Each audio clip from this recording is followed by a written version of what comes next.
In this video, I'll show you how to enable your camera on Microsoft Teams. Before we get started, please remember to like this video and subscribe to my channel for more videos. So let's get started. Using your camera during Teams meetings makes interactions more engaging. You're not just a voice, but a visible, active participant. Whether for work, school, or casual catch-ups, showing your face adds a personal touch to digital conversations. The setup might seem a little tricky at first, but I'll walk you through it step by step. Start by going to the Microsoft Teams website and signing in with your account credentials. This ensures you have access to your personal or work meetings and settings.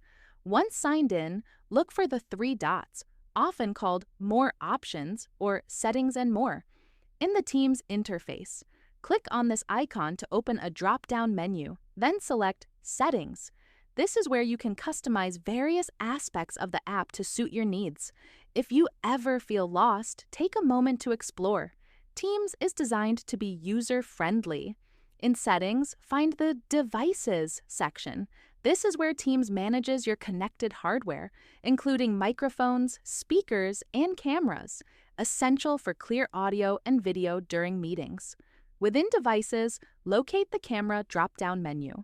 Here you'll see all cameras recognized by Teams, including any external camera as well as your built-in one. Select your preferred camera and that's it. Your camera is now enabled for meetings. Before your next call, it's good practice to test your camera.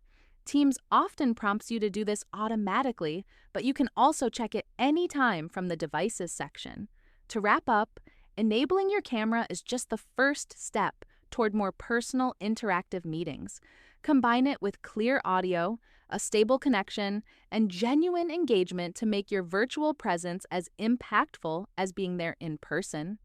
Thanks for watching, and I hope this helped you get your camera up and running on Teams. Feel free to revisit any steps as needed, and don't forget to like this video if this helped you out.